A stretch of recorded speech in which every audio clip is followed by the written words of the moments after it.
അവർ നടന്നു പോകുന്നതിനരികിൽ ചെറിയ കാടുകളായിരുന്നു. ഏറ്റവും മുന്നിൽ റാം റൊണാൾഡോയായിരുന്നു, പിന്നിൽ നിക്കോളാസും. റാം റൊണാൾഡോന്റെ കണ്ണുകൾ ഒരു വേട്ടപ്പട്ടിയുടെ ഭാവത്തിൽ ചുറ്റുപാടും ശ്രദ്ധിക്കുന്നുണ്ടായിരുന്നു. പൊടുന്നനെയായിരുന്നു പിന്നിലെ കുറ്റിക്കാട്ടിൽ ചലനമുണ്ടായത്. അവർ തിരിഞ്ഞു നോക്കും മുമ്പ് ഒരു കറുത്ത കൂറ്റൻ ജന്തു കുതിച്ചു ചാടിക്കഴിഞ്ഞിരുന്നു. നിക്കോളാസ് അലറിക്കരഞ്ഞുപോയി. റാം റൊണാൾഡ് ഞെട്ടിത്തിരിഞ്ഞു.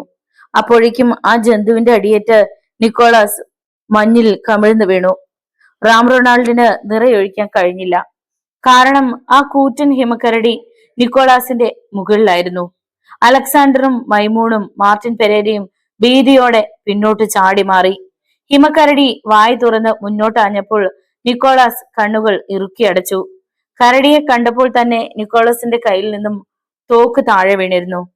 ഇനി അമാന്തിച്ചാൽ സംഗതി കുഴയുമെന്ന് ഉറപ്പായ റൊണാൾഡ് മുന്നോട്ട് കുതിച്ച് തോക്കിന്റെ പാത്തി കൊണ്ട് കരടിയെ അടിച്ചു. ആ ശക്തിയിൽ കരടി പിന്നോട്ട് മറിഞ്ഞു. എന്നാൽ റൊണാൾഡിനെ അമ്പരപ്പിച്ചുകൊണ്ട് ഹിമക്കരടി ചാടി എണീറ്റ് അയാളെ ആക്രമിച്ചു. റൊണാൾഡ് വേച്ചുപോയി. വർദ്ധിച്ച കോപത്തോടെ ആ ജന്തു കുതിച്ചു ചാടി. ഇത്തവണ റൊണാൾഡ് വീണുപോയി. അതിനിടയിൽ തോക്കിന്റെ ലക്ഷ്യം കരടിയുടെ നേരെയാക്കുവാൻ അയാൾക്ക് കഴിഞ്ഞു. തന്റെ മുകളിലേക്ക് കരടി ചാടി വീണതും ക്ഷണത്തിൽ തെന്നി മാറിക്കൊണ്ട് അയാൾ നിറയൊഴിച്ചു. മുന്നിൽ ഒരു അദൃശ്യ ഭിത്തിയിൽ ചെന്ന് മുട്ടിയതുപോലെ കരടി ഒന്ന് നിന്നു. അതിന്റെ മാറിൽ നിന്നും ചോര ചീറ്റിയൊഴുകി. അത്യുഗ്രമായി ഒന്ന് അലറിക്കൊണ്ട് ആ കറുത്ത ജന്തു പെട്ടെന്ന് പിന്തിരിഞ്ഞോടി. മഞ്ഞിനു മുകളിൽ ചോരപ്പൂകൾ വിരിഞ്ഞു. കുറ്റിക്കാടുകളെ വകഞ്ഞു മാറ്റി ആ ജന്തു നിമിഷങ്ങൾക്കുള്ളിൽ മഞ്ഞിൽ മറഞ്ഞു. അപ്പോഴാണ് അവർക്ക് ശ്വാസം നേരെ വീണത്. ഇനിയാണ് കൂടുതൽ സൂക്ഷിക്കേണ്ടത്, റൊണാൾഡ് പറഞ്ഞു. മുറിവേറ്റ അവൻ കൂടുതൽ അപകടകാരിയാണ്. പതിയിരുന്ന് ആക്രമിക്കും, അല്ലെങ്കിൽ ഗന്ധം പിടിച്ച് നമ്മുടെ പിന്നാലെ എത്തും. അവന് വെടിയേറ്റിട്ടുണ്ടല്ലോ. ഒരു വെടി കൊണ്ടൊന്നും അവനെ ഇല്ലാതാക്കുവാൻ കഴിയില്ല, പ്രത്യേകിച്ച് മഞ്ഞും പ്രദേശത്ത്. നിക്കോളാസിന്റെ മുഖത്തെ അല്പം മാംസം പറഞ്ഞു പോയിരുന്നു. കരടിയുടെ അടിയേറ്റതാണ്. അസഹ്യമായ നീറ്റൽ തോന്നിയെങ്കിലും ഹേമാംബികയെ തെരഞ്ഞു പോകാൻ തന്നെ അവർ തീരുമാനിച്ചു. ഒരുപക്ഷെ നമ്മൾ ഇവിടെ വന്ന ആ രാത്രിയിൽ കമാൻഡോയെ വധിച്ചത് ഇത്തരം ഒരെണ്ണമാണോ എന്നാണ് എന്റെ സംശയം, മാർട്ടിൻ പെരേര പറഞ്ഞു. എനിക്കും അങ്ങനെ തന്നെ തോന്നുന്നു, നിക്കോളാസ് അനുകൂലിച്ചു. അവർ തെക്കോട്ട് നടന്നു. മഞ്ഞിന്റെ ആവരണമുള്ള അന്തരീക്ഷത്തിന് പെട്ടെന്നൊരു മാറ്റം വന്നതുപോലെ. ശക്തിയോടെ ഒരു കാറ്റ് വീശിയപ്പോൾ കിഴക്ക് ഒരു കുന്നു കാണുവാൻ അവർക്ക് കഴിഞ്ഞു. നിമിഷങ്ങൾക്കുള്ളിൽ ആ ദൃശ്യം മറയുകയും ചെയ്തു. പിന്നെയും അവർ കിലോമീറ്ററുകളോളം മുന്നോട്ടു പോയി. അവസാനം ചെന്നെത്തിയത് കടൽക്കരയിൽ. വഴി തെറ്റിപ്പോയതാണ്. അവർ മടക്കയാത്ര തുടങ്ങി. ഉച്ചയായപ്പോഴേക്കും നിരാശരായി കൂടാരത്തിൽ മടങ്ങിയെത്തി. അപ്പോൾ ഡോക്ടർ സുഖ്ദേവ് സിംഗും അവിടെ ഉണ്ടായിരുന്നു. കമാൻഡോയുടെ മൃതദേഹം മറവ് ചെയ്തിരുന്നു. ഹേമാംബികയെ കുറിച്ച് എന്തെങ്കിലും വിവരം? അവരെ കണ്ടയുടൻ അദ്ദേഹം തിരക്കി. ഇല്ല. നിരാശയോടെ അവരുടെ മറുപടി. നിശബ്ദതയുടെ നിമിഷങ്ങൾ. ഡോക്ടർ, ഗ്ലാഡിസ് ആണ് വിളിച്ചത്. സുഖ്ദേവ് സിംഗ് തിരിഞ്ഞു നോക്കി. നമുക്ക് ഈ നശിച്ച സ്ഥലത്ത് നിന്ന് തിരികെ പോയാലോ? ഇവിടെ നമുക്ക് ശ്മശാനം ഒരുക്കി തരും എന്നല്ലാതെ എനിക്കൊന്നും തോന്നുന്നില്ല.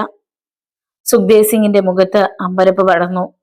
ഗ്ലാഡിസ്, എന്താണ് ഈ പറയുന്നത്? ആദ്യമായി ഒരു കാര്യം നമ്മൾ ഓർക്കണം. സ്വന്തം ഇഷ്ടത്തിനല്ല നമ്മൾ ഇവിടെ വന്നിരിക്കുന്നത്.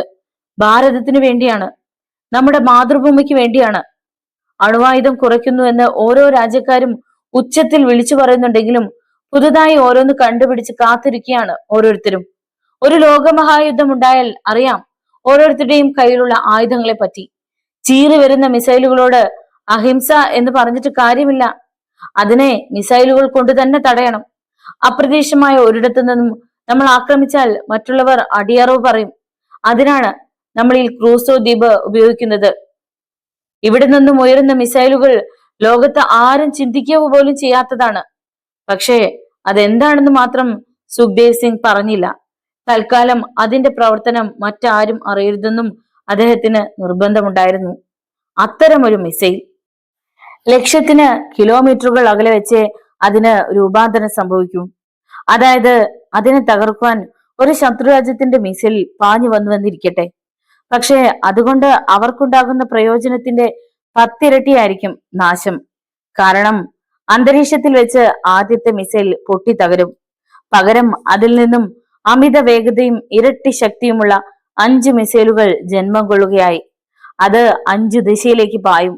ശത്രുവിന്റെ പ്രതിരോധ മിസൈലിനെ തകർക്കാൻ കഴിയുന്നത് ഇതിൽ ഒന്നിനെ ആയിരിക്കും. ലോകത്താരും ഇത്തരം ഒരു മിസൈൽ കണ്ടുപിടിച്ചിട്ടില്ല. ഇവിടെ ഇത്തരം ഒരു മിസൈൽ കേന്ദ്രം സ്ഥാപിച്ചു കഴിഞ്ഞാൽ സഖ്യകക്ഷികൾ നേരിട്ട് വന്നാലും ഭാരതത്തെ ഒന്നും ചെയ്യാൻ കഴിയില്ല. നേരം 2 മണിയാകുന്നു. ഈ സാഹചര്യത്തിൽ ഇന്നിനി ലബോറട്ടറിയുടെ സ്ഥാനം കണ്ടെത്തുക ശ്രമകരമായ ജോലിയാണ്. സുഖ്ദേവ് സിംഗ് പറഞ്ഞു. കാര്യങ്ങൾ ഇങ്ങനെയൊക്കെ നീങ്ങുന്ന സ്ഥിതിക്ക് കേന്ദ്രവുമായി ഒന്നുകൂടി ആലോചിക്കണോ എന്നാണ് എന്റെ സംശയം.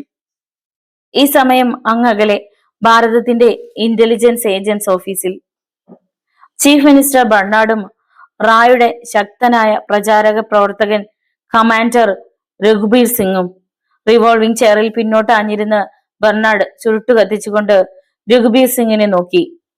ഇന്ത്യയുടെ വേട്ടനായ് എന്നാണ് അയാൾ അറിയപ്പെടുന്നത്. CIAക്ക് പോലും രഘുബീർ സിംഗിനെ ഭയമാണ്. രഹസ്യം ചോർത്താനും ആക്രമണം നടത്താനും രഘുബീർ സിംഗിന്റെ കീഴിലുള്ള പ്രത്യേക സ്ക്വാഡിന്റെ സാമർഥ്യം CIAക്ക് പോലുമില്ല. 6 അടിയിലധികം ഉയരവും അതിന് തക്ക വണ്ണവുമുള്ള രഘുബീർ സിംഗ് അവിവാഹിതനാണ്.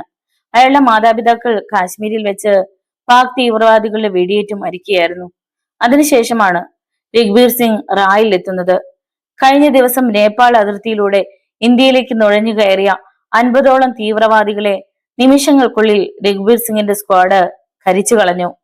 അവരെ അറസ്റ്റ് ചെയ്ത് ലോക്കപ്പിലാക്കിയാൽ ഇന്ത്യൻ ശിക്ഷാ നിയമം അനുസരിച്ച് എത്ര വർഷം കഴിഞ്ഞാലും വിധിയുണ്ടാവില്ല. അവരെ ശിക്ഷിച്ചൊന്നും വരില്ല. അപ്പോഴേക്കും ഒന്നുകിൽ തീവ്രവാദികൾ ജയിലിൽ ചാടും, അല്ലെങ്കിൽ ആരെങ്കിലും തട്ടിക്കൊണ്ടുപോയിട്ട് ഇവരുടെ മോചനം ആവശ്യപ്പെടാൻ ഇഷ്ടം പോലെ ഭീകരർ ഉണ്ടാവും. രഘുബീർ സിംഗ്, ബർണാഡിന്റെ ശബ്ദം കേട്ടപ്പോൾ അയാൾ തലയുയർത്തി. നിങ്ങൾ കൊന്നൊടുക്കിയത് പാക് ഭീകരരെ ആണെങ്കിലും ലോക മനുഷ്യാവകാശ സംഘടനകൾ ഈ വിവരം അറിഞ്ഞു കഴിയുമ്പോൾ ആവശ്യമില്ലാത്ത മുറവിളുകളും കുറ്റപ്പെടുത്തലുകളും ഉണ്ടാവും. രഘുബീർ സിംഗ് മെല്ലെ ചിരിച്ചു. പിന്നെ പറഞ്ഞു, ഭീകരന്മാർ ഇന്ത്യയിലെ കുറെ പേരെ കൊന്നുകളഞ്ഞാലും മനുഷ്യാവകാശ സംഘടനക്കാർ മുറവിളി കൂട്ടുകയും അപലപിക്കുകയും ഒക്കെയുള്ളൂ. ആരോഗ്യ സംഘടനക്കാരെ ഓർത്തിരുന്നാൽ നമ്മുടെ ആരോഗ്യമാണ് നശിക്കുന്നത്. ബോംബെ ബോംബ് സ്ഫോടനത്തിൽ ആരോഗ്യ സംഘടനക്കാർക്ക് മരിച്ചവരെ തിരിച്ചു നൽകുവാൻ കഴിഞ്ഞു ചീഫ്? ഞാൻ പറഞ്ഞുവെന്നേ ഉള്ളൂ. ഇത്തരം കാര്യങ്ങളിൽ എവിടുത്തെ നിയമം തിരുത്തി എഴുതണമെന്ന ആഗ്രഹക്കാരനാണ് ഞാനും. നമ്മുടെ പ്രധാനമന്ത്രിമാരെ വധിച്ച എത്രയോ ആളുകൾ ഇപ്പോഴും ഇരുമ്പഴിക്കുള്ളിൽ എന്ന പേരിൽ ജയിലിൽ സുഖവാസം അനുഷ്ഠിക്കുന്നു. ബട്ട് ഇതിനൊക്കെ പറ്റിയ മരുന്ന് നിങ്ങൾ കാട്ടുന്നത് തന്നെയാണ്. എനിക്കും അതിനോടാണ് യോജിപ്പ്. ബർണാഡ് കഷ്ണത്തലയിൽ മെല്ലെ തലോടിക്കൊണ്ടിരുന്നു. പിന്നെ ഇപ്പോ നിങ്ങളെ വിളിച്ചത് മറ്റൊരു പ്രധാന കാര്യം പറയുവാനാണ്. ക്രൂസർ ദ്വീപിലേക്ക് പോയിരിക്കുകയാണ് നമ്മുടെ ഒരു കൂട്ടം സയന്റിസ്റ്റുകൾ. അവിടെ ഒരു മിസൈൽ കേന്ദ്രവും ലബോറട്ടറിയും സ്ഥാപിക്കുക എന്ന ലക്ഷ്യത്തോടെ. പോയിട്ടുള്ളവരുടെ എല്ലാം 10 വർഷങ്ങളിലെ ബയോഡാറ്റ പരിശോധിച്ച ശേഷമാണ് ലിസ്റ്റ് തയ്യാറാക്കിയത്. എന്നാൽ അവരിൽ ആർക്കോ ഒരാൾക്ക് വിദേശ ചാരസംഘടനയുമായി ബന്ധമുണ്ടെന്ന് ഇന്റർപോളിന് വിവരം കിട്ടിയിട്ടുണ്ട്.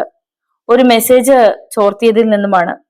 പക്ഷേ ചാരൻ ആരെന്നുള്ളതിന് യാതൊരു സൂചനയുമില്ല. ഒരുപക്ഷെ അവരുടെ ഒപ്പമുള്ള കൂലികളിൽ ആരെങ്കിലും ആകാം.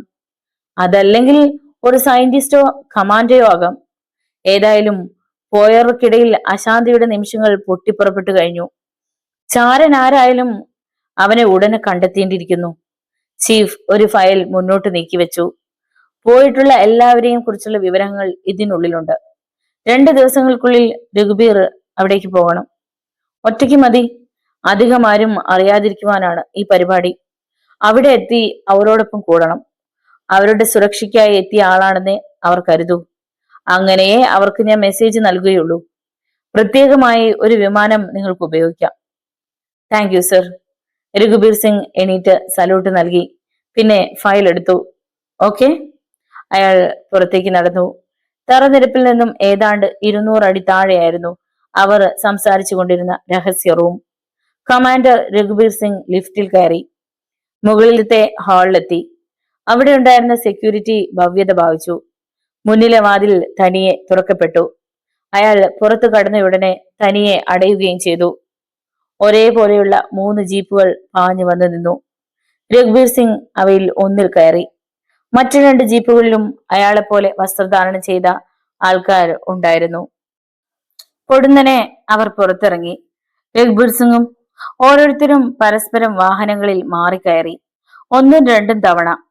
രഘുബീർ സിംഗ് ഏത് വാഹനത്തിലാണ് കയറിയത്? ജീപ്പുകൾ മൂന്നും മുന്നോട്ട് നീങ്ങി. മുന്നിലെ പട്ടണത്തിൽ മൂന്ന് വഴിക്ക് അവ തിരിഞ്ഞു. തിരക്കേറിയ വീതിയിലൂടെ പാഞ്ഞുകൊണ്ടിരുന്നു രഘുബീർ സിംഗ് കയറിയ ജീപ്പ്. തൊട്ടു പിന്നാലെ അതിവേഗം ഒരു ട്രക്കും പാഞ്ഞു വന്നുകൊണ്ടിരുന്നു. റിയർവ്യൂ മിററിലൂടെ രഘുബീർ സിംഗ് നോക്കി. പൊടുന്നനെ ട്രക്കിന്റെ മുന്നിലെ ഗ്ലാസ് മുകളിലേക്ക് ഉയർന്നു വന്നു. അതുവഴി ഒരു യന്ത്രത്തോക്കിന്റെ ബാരൽ പുറത്തേക്ക് നീണ്ടു. രഘുബീർ സിംഗ് ഡ്രൈവർക്ക് മുന്നറിയിപ്പ് നൽകും മുമ്പ് വെടി പൊട്ടിക്കഴിഞ്ഞിരുന്നു. അയാൾ പെട്ടെന്ന് സീറ്റിനടിയിലേക്ക് ചാഞ്ഞു. വെടിയേറ്റ് ജീപ്പിന്റെ ടാർപാളിൻ കിഴിഞ്ഞു. ഡ്രൈവറുടെ നിലവിളി രഘുബീർ സിംഗ് കേട്ടു. ലക്ഷ്യം തെറ്റിയ ജീപ്പ് ഓരത്തെ ഇലക്ട്രിക് പോസ്റ്റിൽ ചെന്നിടിച്ച് ഒരു വശം മറിഞ്ഞു. ട്രക്ക് അതിനെ ഇടിച്ചു തള്ളിക്കൊണ്ട് മുന്നോട്ടു പോയി. ഹോസ്പിറ്റൽ. കമാൻഡർ രഘുബീർ സിംഗ് കണ്ണു തുറക്കുമ്പോൾ ചീഫ് ബർണാഡ് തൊട്ടരികിൽ തന്നെ ഉണ്ടായിരുന്നു. തനിക്ക് എന്താണ് സംഭവിച്ചതെന്ന് മനസ്സിലാക്കുവാൻ രഘുബീർ സിംഗിന് ഏതാനും നിമിഷങ്ങൾ വേണ്ടി വന്നു. ആ മനസ്സിൽ ട്രക്കും യന്ത്രത്തോക്കും ഒക്കെ തെളിഞ്ഞു. ജീപ്പ് മറിഞ്ഞതും ട്രക്ക് അതിനെ ഇടിച്ചു നിരക്കി കൊണ്ടുപോയതും ഒക്കെ ഓർമ്മയുണ്ട്. പിന്നീട് എന്തുണ്ടായി? ചീഫ് ഉത്കണ്ഠാകുലനായിരുന്നു. ഒരു കേസ് ഫയൽ കയ്യിൽ കിട്ടിയപ്പോൾ തന്നെ ശത്രു ആക്രമിക്കുക എന്ന് വെച്ചാൽ അവർ എല്ലാ നീക്കങ്ങളും ശ്രദ്ധിക്കുന്നുണ്ട് എന്നർത്ഥം. മാത്രമല്ല, എങ്ങനെയും ഈ നീക്കത്തെ ഇല്ലാതെയാക്കുവാൻ അവർ വ്യഗ്രത കാട്ടുന്നുവെന്നും അനുമാനിക്കാം. രഘുബീർ സിംഗ് ചീഫിനെ നോക്കി ചിരിച്ചു. ആയുസിന്റെ ബലം ഒന്നുകൊണ്ട് മാത്രമാണ് നിങ്ങൾ രക്ഷപ്പെട്ടത്. ആ ജീപ്പ് കിടക്കുന്നത് കണ്ടാല് അതിൽ നിന്ന് ജീവനോടെ ഒരാൾ പുറത്തു പോന്നുവെന്ന് ആരും വിശ്വസിക്കില്ല. രക്ഷപ്പെട്ടു എന്നുള്ളത് എനിക്കും അത്ഭുതമായി തോന്നുന്നു ചീഫ്. അയാൾ സത്യം തുറന്നു പറഞ്ഞു. അതോടൊപ്പം മറ്റൊന്നുകൂടി മനസ്സിലായി. ഞാൻ അവിടെ എത്തരുത് എന്നവർ ആഗ്രഹിക്കുന്നു. അതെ അതെ, ചീഫ് സമ്മതിച്ചു. പക്ഷേ അപ്പൊ ന്യായമായും മറ്റൊരു സംശയം തോന്നാം. എന്താണത്? അവിടേക്ക് പോയിരിക്കുന്ന സയന്റിസ്റ്റുകളുടെ കൂട്ടത്തിലുള്ള ചാരനെ കൊണ്ട് വിവരങ്ങൾ ശേഖരിപ്പിക്കുക മാത്രമായിരിക്കില്ല അവരുടെ ലക്ഷ്യം. മറിച്ച് ഒന്നുകിൽ അവിടെ അങ്ങനെ ഒരു കേന്ദ്രം ഉണ്ടാകാതെ നമ്മുടെ ആൾക്കാരെ തിരിച്ചയക്കുക, അതല്ലെങ്കിൽ എല്ലാം ശരിയായി കഴിയുമ്പോൾ നമ്മുടെ ആൾക്കാരെ നശിപ്പിക്കുക. പിന്നീട് അവിടേക്ക് ആരും ആക്രമണം അഴിച്ചുവിടാതിരിക്കുവാൻ നമ്മുടെ മിസൈൽ കൊണ്ട് തന്നെ അവർക്ക് സാധിക്കും. ചീഫ് തലകുലുക്കി. പെട്ടെന്ന് എന്തോ ഓർമ്മിച്ചിട്ടെന്ന പോലെ രഘുബീർ സിംഗ് തിരക്കി. ആ ഫയൽ അത് സുരക്ഷിതമാണ്. രഘുബീർ സിംഗ് എണീറ്റിരുന്നു. ശരീരത്തിന് അവിടെവിടെയായി വേദനയുണ്ട് എന്നതൊഴിച്ചാൽ കാര്യമായ കുഴപ്പങ്ങളൊന്നുമില്ല. ചോദിക്കാൻ വിട്ടുപോയി, ഡ്രൈവർ വൈദ്യുതി ശ്മശാനത്തിലേക്ക് കൊണ്ടുപോയി. ചീഫ് സ്വരം താഴ്ത്തി പറഞ്ഞു. അയാളുടെ വസതിയിൽ നിന്നാണ് ഞാൻ ഇവിടേക്ക് വരുന്നത്. രഘുബീർ സിംഗിന് വല്ലായ്മ തോന്നി. മിടുക്കനായിരുന്നു അയാൾ. തന്നോടൊപ്പം കഴിഞ്ഞ 3 വർഷങ്ങളായി ജോലി നോക്കുന്നു. കണ്ടാൽ ഒരു പാവത്താനെ പോലെ ഇരിക്കുമെങ്കിലും വാഹനം നിയന്ത്രിക്കുന്ന കാര്യത്തിൽ ഒരു അമാനുഷികനായിരുന്നു. എനിക്ക് ഇന്ന് തന്നെ ഇവിടുന്ന് പോകണം. സാബ് അതിനു വേണ്ട ക്രമീകരണങ്ങൾ ചെയ്തു തന്നാൽ ഉപകാരമായിരിക്കും. 2 ദിവസമെങ്കിലും വിശ്രമം വേണമെന്നാണ് ഡോക്ടർ പറഞ്ഞിരിക്കുന്നത്. ഇവിടം സുരക്ഷിതമാണ് താനും. പുറത്ത് പോലീസ് കാവലുണ്ട്. അതാണ് ഏറ്റവും സൂക്ഷിക്കേണ്ടത്. അവർ പുറത്തുണ്ടല്ലോ എന്ന് കരുതി നമ്മൾ ശ്രദ്ധയില്ലാതിരിക്കും. അവരെ കബളിപ്പിച്ച് അപകടം ഓടിയെത്തുകയും ചെയ്യും. അയാൾ ചിരിച്ചു. എങ്കിലിനി രഘുവീറിന്റെ ഇഷ്ടം. അപ്പൊ തന്നെ അയാൾ ഡിസ്ചാർജ് ചെയ്യാൻ വേണ്ടത് ചെയ്തു. നേരം സന്ധ്യ മയങ്ങുകയായിരുന്നു. ചീഫിനോടൊപ്പം അയാൾ പുറത്തു വന്നു. ഇവിടെ നിന്നും വെടിയുണ്ടകൾ ഏൽക്കാതെ കാറിൽ കയറി. ചില കണ്ണുകൾ ഇതൊക്കെ തന്നെ ശ്രദ്ധിച്ചുകൊണ്ട് കാത്തു നിൽക്കുകയായിരുന്നു. വോക്കി ടോക്കിയിലൂടെ മെസ്സേജുകൾ എവിടേക്കോ പാഞ്ഞു. ക്രൂസർ ദ്വീപിൽ ഒരു സന്ധ്യ കൂടി കനത്തു വന്നു. മഞ്ഞിന്റെ നേർത്ത വെളുപ്പ് മാത്രം കാണാം. കൂടാരത്തിൽ ഗ്യാസ് ലൈറ്റ് തെളിഞ്ഞു. ഹേമാംബികയെ കുറിച്ച് യാതൊരു വിവരവുമില്ല. അലക്സാണ്ടർ മൈമൂൺ വിങ്ങിപ്പൊട്ടുന്ന ഹൃദയവുമായി അങ്ങനെ കഴിഞ്ഞു. അവൾ ജീവിച്ചിരിപ്പുണ്ടെന്ന യാതൊരു പ്രതീക്ഷയുമില്ലായിരുന്നു ആർക്കും തന്നെ. ഇനി തങ്ങളിൽ ആരെയാണ് മരണം തേടിയെത്തുന്നത് എന്ന് മാത്രം ഓരോരുത്തരും ചിന്തിച്ചു. രാത്രിയുടെ യാമങ്ങൾ കൊഴിഞ്ഞു വീഴുകയാണ്. അന്നത്തെ അവരുടെ അത്താഴം ചപ്പാത്തിയും ഉണക്കമാംസം പൊരിച്ചതും ഉരുളക്കിഴങ്ങ് വേവിച്ചതുമായിരുന്നു. നല്ല തണുപ്പുണ്ടായിരുന്നതിനാൽ അവയോടൊപ്പം മദ്യവും വിളമ്പി. കമാൻഡോ കാവൽ നിൽക്കാൻ ഭാവിച്ചപ്പോൾ റാം റൊണാൾഡ് പറഞ്ഞു, വേണ്ട, എന്തിനീ കാവൽ? അതുകൊണ്ടൊന്നും ആർക്കും ആരെയും രക്ഷിക്കാൻ കഴിയില്ല. എന്തെങ്കിലും ശബ്ദം കേട്ടാൽ എല്ലാവരും ശ്രദ്ധിക്കണം. എല്ലാവരും ആയുധങ്ങൾ തലയണയ്ക്കടിയിൽ വെച്ചാൽ മതിയല്ലോ. ആ അഭിപ്രായത്തോടായിരുന്നു മറ്റുള്ളവർക്ക് യോജിപ്പ്. എന്നാൽ കമാൻഡോകൾ എതിർത്തു. കേന്ദ്രത്തിൽ നിന്ന് ഞങ്ങൾക്ക് തന്നിരിക്കുന്ന നിർദ്ദേശം അങ്ങനെയല്ല. അതെങ്ങനെയായാലും സാരമില്ല. നിങ്ങൾ കാവൽ നിന്നാലും ഇല്ലെങ്കിലും സംഭവിക്കാനുള്ളത് സംഭവിക്കും, നീന പറഞ്ഞു. എങ്ങനെയെങ്കിലും ഈ കാവലൊന്ന് ഒഴിവാക്കി കിട്ടിയാൽ മതിയെന്നായിരുന്നു അവൾക്കും. അവസാനം കമാൻഡോയ്ക്ക് അനുസരിക്കേണ്ടി വന്നു. കൂടാരത്തിലെ ലൈറ്റ് അണഞ്ഞു. ഇടയ്ക്കിടെ ഏതോ പക്ഷികളുടെ ശബ്ദം മാത്രം നിശബ്ദതയിൽ ഉയർന്നുകൊണ്ടിരുന്നു. അലക്സാണ്ടർ മൈമൂൺ ഉറങ്ങാതെ കിടക്കുകയായിരുന്നു. ഹേമാംബികയ്ക്ക് എന്ത് സംഭവിച്ചു എന്നറിയാതെ എങ്ങനെ ഉറങ്ങും? അവൾ തന്റെ അസിസ്റ്റന്റ് മാത്രമായിരുന്നില്ല, എല്ലാമായിരുന്നു. മറ്റുള്ളവരുടെ നിർബന്ധത്തിന് വഴങ്ങി അയാളും അന്ന് അവരോടൊപ്പം ആ കൂടാരത്തിലാണ് കഴിഞ്ഞത്. പുറത്ത് മഞ്ഞിൽ ഒരു ശബ്ദം കേട്ടോ? അലക്സാണ്ടർ മൈമൂൺ കാതു കുറിപ്പിച്ചു. ഉണ്ട്, എന്തോ ശബ്ദം കേൾക്കുന്നുണ്ട്. ആരോ കൂടാരത്തിന് ചുറ്റും നടക്കുന്നത് പോലെ. അയാളുടെ ഹൃദയം ധൃതിയിൽ മിടിച്ചു. ഇടയ്ക്ക് നടത്തം നിലച്ചു. ശക്തിയിൽ ശ്വാസം കഴിക്കുന്നത് പോലെയോ കിതയ്ക്കുന്നത് പോലെയോ ഉള്ള ശബ്ദം. അയാൾക്ക് മറ്റുള്ളവരെ വിളിക്കണമെന്ന് തോന്നി. കഴിയുന്നില്ല. നാവ് ബന്ധിക്കപ്പെട്ടതുപോലെ. എണീറ്റ് തോക്കെടുത്താൽ കൊള്ളാമെന്നുണ്ട്. അതിനും കഴിയുന്നില്ല. ശരീരത്തിന്റെ ചലന സ്വാതന്ത്ര്യം നഷ്ടമായിരിക്കുന്നു.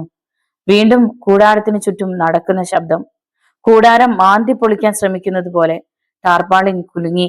മഞ്ഞുകണങ്ങൾ തറയിൽ അടർന്നു വീഴുന്നു. ആ സർവശക്തി സംഭരിച്ച് ഒറ്റ അലർച്ചയായിരുന്നു അലക്സാണ്ടർ മൈമൂൺ. കൂടാരത്തിനുള്ളിൽ ഉണ്ടായിരുന്നവർ ഞെട്ടിയുണർന്നു. ആരാണ് അലറിയതെന്ന് വ്യക്തമായില്ല. ഗ്യാസ് ലൈറ്റ് തെളിഞ്ഞു. അലക്സാണ്ടറുടെ പേടിച്ചരണ്ട മുഖം മറ്റുള്ളവർ കണ്ടു. എന്തു പറ്റി അലക്സാണ്ടർ? എല്ലാവരും ഉദ്യോഗത്തോടെ തിരക്കി.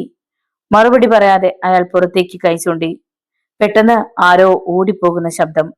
റാം റൊണാൾഡ് വേഗം തോക്കും ടോർച്ചും എടുത്ത് പുറത്തേക്ക് കുതിച്ചു. പിന്നാലെ കമാൻഡോകളും. ടോർച്ചിന്റെ വെളിച്ചം മഞ്ഞിൽ തുളഞ്ഞിറങ്ങി. അകന്നു പോകുന്ന ഇരുണ്ട രൂപം. ഹിമക്കരടി. റാം റൊണാൾഡ് ഞൊടിയിടയിൽ നിറയൊഴിച്ചു. ഇരുളിന്റെ നിശബ്ദതയിൽ ആ ശബ്ദം ഭീകരമായി പ്രതിധ്വനിച്ചു. പക്ഷേ അപ്പോഴേക്കും ആ ഭയങ്കരൻ മഞ്ഞിൽ ലയിച്ചു ചേരുന്നത് പോലെ അപ്രത്യക്ഷനായിരുന്നു. കൂടാരത്തിൽ നിന്നും എല്ലാവരും അവിടെ എത്തി. എന്തായിരുന്നു അത്? നിക്കോളാസ് ചോദിച്ചു. അവൻ തന്നെ, ആ ഹിമക്കരടി, റാം റൊണാൾഡ് പറഞ്ഞു. ഇത്തവണയും അവൻ രക്ഷപ്പെട്ടു. അവർ തിരികെ കൂടാരത്തിലെത്തി. എല്ലാവരും കിടക്കയിൽ വീണു. പെട്ടെന്ന് നീനാദസ് ചോദിച്ചു, ഡോക്ടർ സുഖ്ദേവ് സാബ് എവിടെയാണ്? ഏ? എല്ലാവരും ഞെട്ടിത്തിരിഞ്ഞു. പുറത്തേക്ക് വന്നപ്പോൾ അദ്ദേഹം ഉണ്ടായിരുന്നല്ലോ. അപകടം. അവർക്ക് അപകടത്തിന്റെ ഗന്ധം അനുഭവപ്പെട്ടു. തങ്ങൾ പുറത്തേക്ക് പോയപ്പോൾ പിന്നിൽ നിന്നും ഡോക്ടറെ അപകടം പിടികൂടിയോ? ഉടൻ തിരയണം, റാം പറഞ്ഞു. അല്ലെങ്കിൽ കുഴപ്പമാവും. അദ്ദേഹം അധികമൊന്നും അകലെ പോയിരിക്കാൻ ഇടയില്ല. അയാൾ തൊപ്പി വെച്ചു. ഒരു ഹാഫ് ബോട്ടിൽ റമ്മെടുത്ത് അടപ്പ് തുറന്ന് വായിലേക്ക് കമഴ്ത്തി. വെള്ളം പോലും ചേർക്കാതെ അതിൽ പകുതിയോളം അകത്താക്കിയിട്ട് ഗ്ലൗസ് അണിഞ്ഞ കൈകൊണ്ട് ചുണ്ടു തുടച്ചു.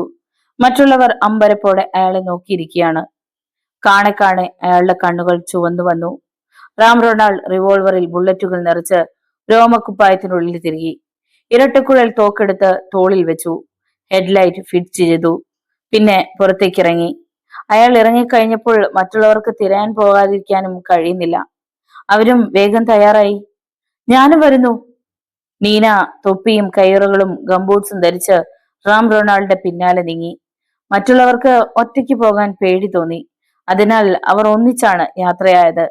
ഒരാൾ മാത്രം കൂടാരത്തിന് കാവൽ നിന്നു. ഗ്ലാഡിസ് മാർട്ടിൻ പെരേരയുടെ കയ്യിൽ മുറുകെ പിടിച്ചിരുന്നു. മരിയ ചൗധരിക്ക് അത്രയൊന്നും ഭീതി തോന്നിയില്ല.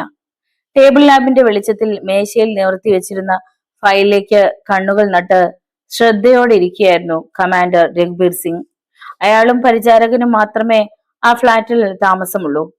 ഫയലിലെ ഓരോ പേരും അവരുടെ ബയോഡേറ്റയും ശ്രദ്ധയോടെ പഠിച്ചുകൊണ്ടിരിക്കുകയായിരുന്നു അയാൾ. ഇടയ്ക്ക് ഫ്ലാസ്കിൽ നിന്നും കടുംചായ പകർന്ന് ഒരിറക്ക് കുടിച്ചു. ഒരു സിഗരറ്റ് ചുണ്ടിൽ വെച്ച് ലൈറ്ററിന്റെ നാളത്തിൽ തീ കൊളുത്തി. 4-5 കവിൾ പുക പുറത്തേക്ക് ഊതി പറത്തിക്കൊണ്ട് ചിന്താധീനനായി. 12 മണി കഴിഞ്ഞു. വേലക്കാരൻ ഉറങ്ങിക്കഴിഞ്ഞിരിക്കും.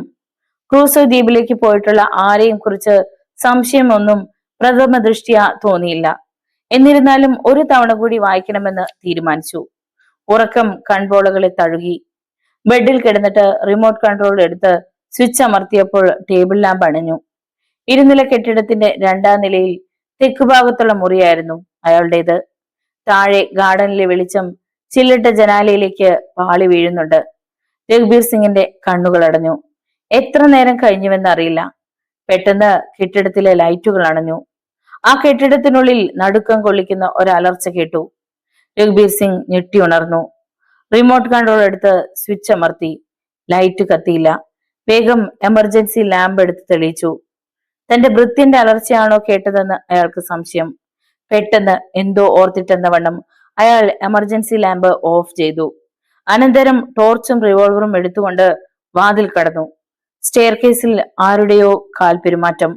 അയാൾ ലൈറ്റ് തെളിക്കാതെ നീങ്ങി. ലൈറ്റ് തെളിച്ചാൽ ആ നിമിഷം ഒരു വെടിയുണ്ട ചീറി വരുമെന്ന് അയാൾക്കറിയാമായിരുന്നു. തന്റെ മുറി ലക്ഷ്യമാക്കിയാണ് ആ വരവെന്ന് അയാൾക്കുറപ്പായി. രഘുബീർ സിംഗ് കറങ്ങി തിരിഞ്ഞ് ഒറ്റയടി. ഇരുളിൽ വെടിയൊച്ചയും നിലവിളിയും കേട്ടു. ഇരുളിലൂടെ ലക്ഷ്യം തെറ്റി ചീറിയ വെടിയുണ്ട ഭിത്തിയിൽ നിന്നും എന്തോ തകർത്തു കളഞ്ഞു. അത് തറയിൽ വീണ് ചിതറിയതിന്റെ വലിയ ഒച്ച ഉയർന്നു. ക്ഷണനേരത്തിനുള്ളിൽ കമാൻഡർ രഘുബീർ സിംഗ് ടോർച്ച് തെളിയിക്കുകയും ശത്രുവിന്റെ മേൽ റിവോൾവർ അമർത്തുകയും ചെയ്തു. Don't move! മരണത്തിന്റെ ശബ്ദമാണതെന്ന് അജ്ഞാതൻ തിരിച്ചറിഞ്ഞിരിക്കണം.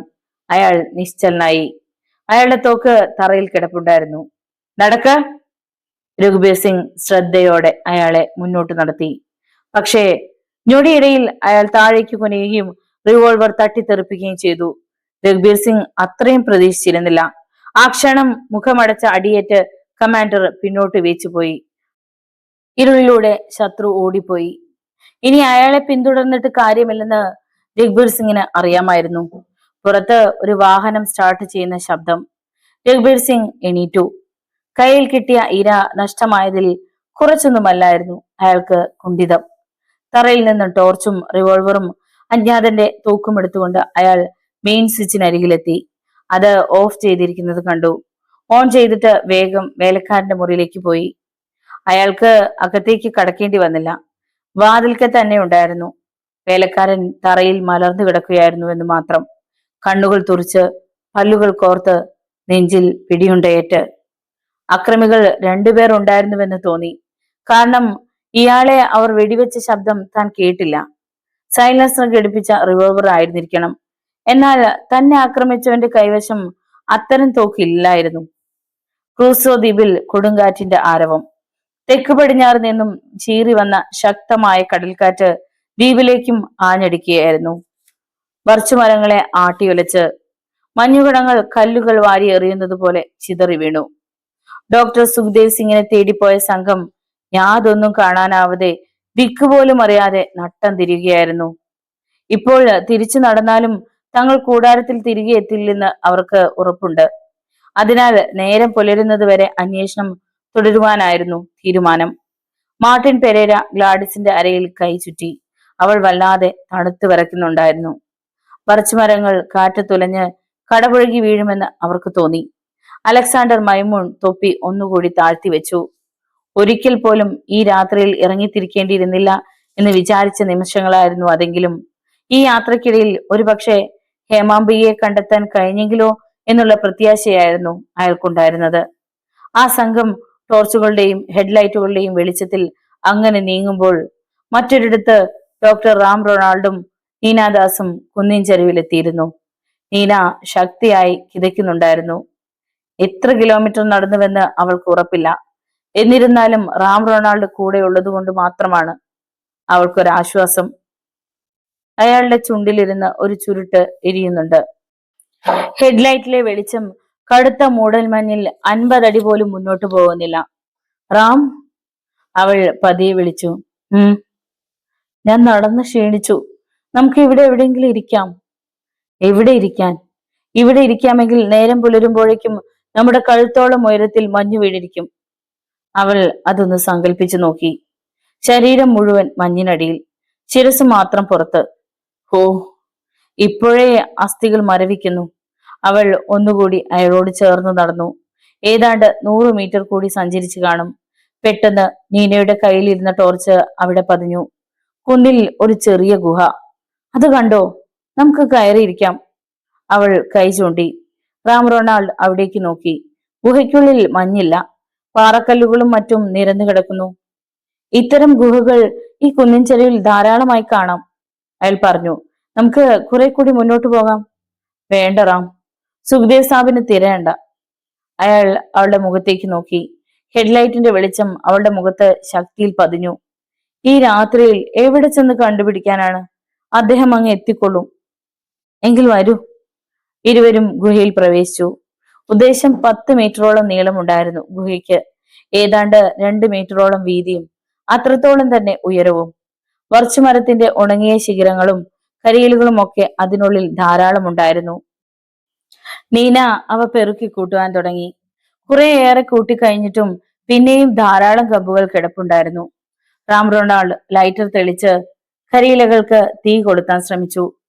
തണുത്തിരുന്നതിനാൽ ഒരുപാട് പ്രയാസപ്പെടേണ്ടി വന്നു. അവസാനം ചീറ്റലോടും പൊട്ടലോടും കൂടി അത് കത്തുവാൻ തുടങ്ങി. ക്രമേണ ശിഖരങ്ങൾക്ക് തീ പിടിച്ചു. ഗുഹയ്ക്കുള്ളിൽ പ്രകാശം പരന്നു.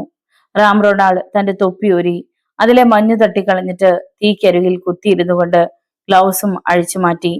വല്ലാത്തൊരു സുഖമായിരുന്നു ആ ഇരിപ്പിന്. ചൂടിനു വേണ്ടി ശരീരം ദാഹിക്കുകയായിരുന്നു. ബർച്ചുമരത്തിന്റെ ശിഖരങ്ങൾ തീക്കനലുകളായി വെട്ടിത്തിളങ്ങി. നീന കുറെ ശിഖരങ്ങൾ കൂടി എടുത്ത് തീയിലിട്ടു. അവയും പൊട്ടിത്തെറിച്ചുകൊണ്ട് കത്തിയെരിയുവാൻ തുടങ്ങി. റാം റൊണാൾഡ് വാച്ചു നോക്കി. 3:15. നേരം പുലരുന്നത് വരെ ഈ തീ നിൽക്കും. നീനയും തീക്കരികിലിരുന്നു. ക്രൂസോ ദ്വീപിൽ വെളിച്ചം പരന്നു. എന്തോ ശബ്ദം കേട്ടാണ് റാം റൊണാൾഡ് കണ്ണു തുറന്നത്.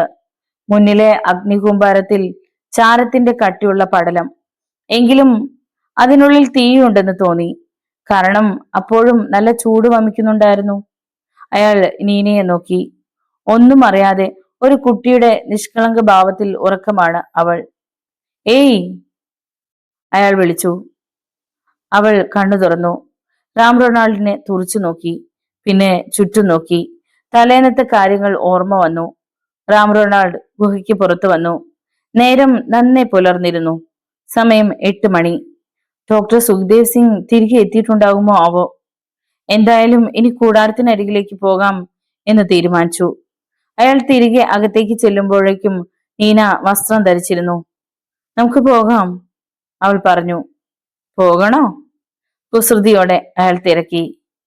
ഇങ്ങനെ ഇവിടെ കുറച്ചു ദിവസം അങ്ങ് കൂടിയാലോ?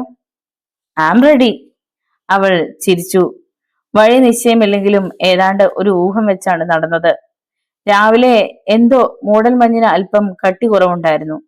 അവർ 50 വാര പോലും നടന്നു കാണില്ല. പെട്ടെന്ന് എന്തിലോ റാം റൊണാൾഡിന്റെ കണ്ണുകൾ ഉടക്കി. അയാൾ നിന്നു. നീനയും അവിടേക്ക് നോക്കി. ഹൂ, അറിയാതെ ഒരു ശബ്ദം അവളിൽ നിന്നും ഉയർന്നു. ഒരു കൈപ്പത്തി. അവളുടെ ഹൃദയത്തിൽ ഒരു നടുക്കമുണ്ടായി. ഏതോ വന്യമൃഗം കടിച്ചു പറിച്ചതുപോലെയാണ് അവർക്ക് തോന്നിയത്. റാം റൊണാൾഡ് അതിനരികിൽ കുത്തിയിരുന്നു. ഒറ്റ നോട്ടത്തിൽ തന്നെ സ്ത്രീയുടെ കൈയാണ് അതെന്ന് വ്യക്തമായി. അയാളുടെ മനസ്സിൽ ഹേമാംബികയുടെ രൂപം തെളിഞ്ഞു വന്നു. കഴിഞ്ഞ രാത്രിയിലായിരിക്കണം ഈ കൈപ്പത്തി ഇവിടെ വന്നത്. കമോൺ.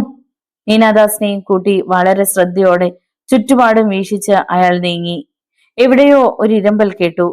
റാം റൊണാൾഡ് നെറ്റി ചുളിഞ്ഞു. ഇരമ്പൽ അടുത്തു വരികയാണ്. വർച്ച മരങ്ങളിലേക്ക് കാറ്റ് പടർന്നു.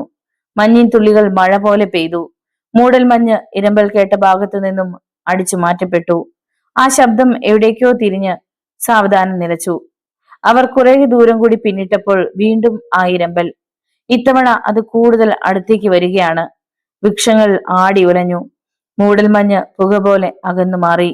അങ്ങ് ദൂരത്തിൽ കൂറ്റൻ പ്രാപ്പിടിയനെ പോലെ ഹെലികോപ്റ്റർ ദൃശ്യമായി. കമോൺ. നീനാദാസ് കൈക്ക് പിടിച്ചുകൊണ്ട് ഒരു ഭാഗത്തേക്ക് മാറി. അപ്പോഴേക്കും ഹെലികോപ്റ്റർ അടുത്തെത്താറായി കഴിഞ്ഞിരുന്നു. അവർ നമ്മളെ കണ്ടു കഴിഞ്ഞാൽ ഒരുപക്ഷെ വെടിവെച്ച് കൊല്ലാനും മടിച്ചെന്ന് വരില്ല, ഒരു ബർച്ച് മരത്തിന് പിന്നിലേക്ക് നീങ്ങി നിൽക്കുന്നതിനിടയിൽ അയാൾ പറഞ്ഞു. ഇരുമ്പൽ കാതിൽ തുളഞ്ഞിറങ്ങി. ഹെലികോപ്റ്റർ അവർക്ക് മുകളിലൂടെ കിഴക്കോട്ട് പോയി.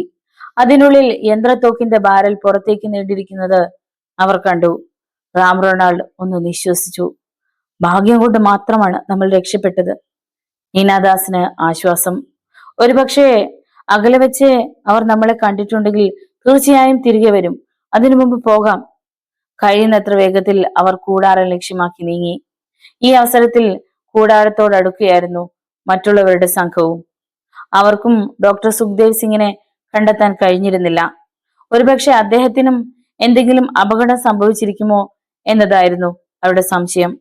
നടന്ന് ക്ഷീണിച്ചിരുന്നു അവർ. പ്രത്യേകിച്ചും മരിയ ചൗധരിക്കും ഗ്ലാഡിസിനും ഒരടി പോലും മുന്നോട്ട് നീങ്ങുവാൻ പറ്റാത്ത അവസ്ഥയായിരുന്നു എന്ന് പറയാം. എങ്ങനെയെങ്കിലും അവിടെ എത്തിയിട്ട് ഒന്ന് കിടക്കണമെന്ന ചിന്തയേ ഉണ്ടായിരുന്നുള്ളൂ അവർക്ക്. എന്നാൽ കൂടാരം കണ്ണിൽപ്പെടാവുന്ന അകലത്തിൽ എത്തിയ അവർ ഇടിവെട്ടേറ്റതുപോലെ നടുങ്ങി.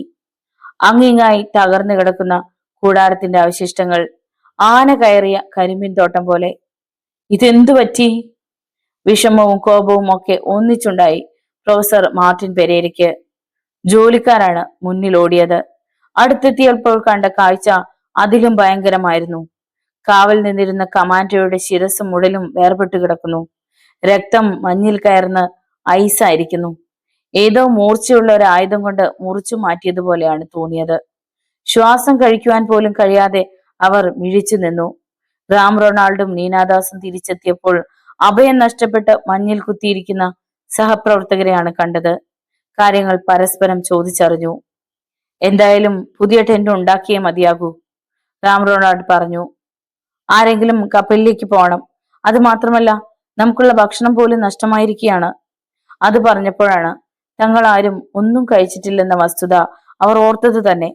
അതോടെ 1000 കൈകൾ നീട്ടി വിശപ്പ് അവരെ ആക്രമിക്കുവാനും തുടങ്ങി. ഇതെന്തു പറ്റിയതാണ്? പിന്നിൽ ഒരു പരിചിത ശബ്ദം കേട്ട് അവർ തിരിഞ്ഞു നോക്കി.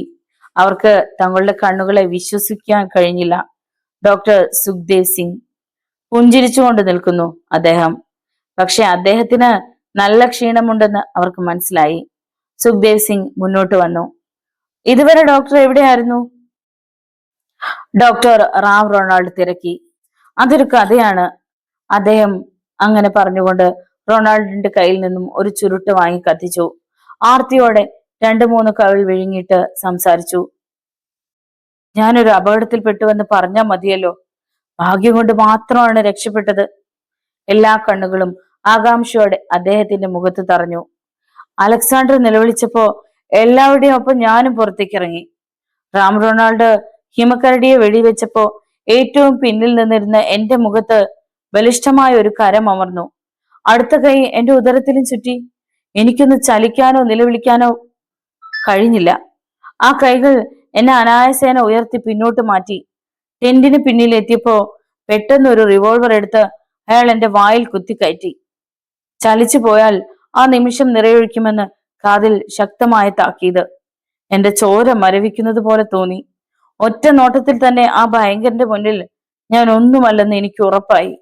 അയാൾ എന്നെ ഇവിടെ നിന്ന് നടത്തി.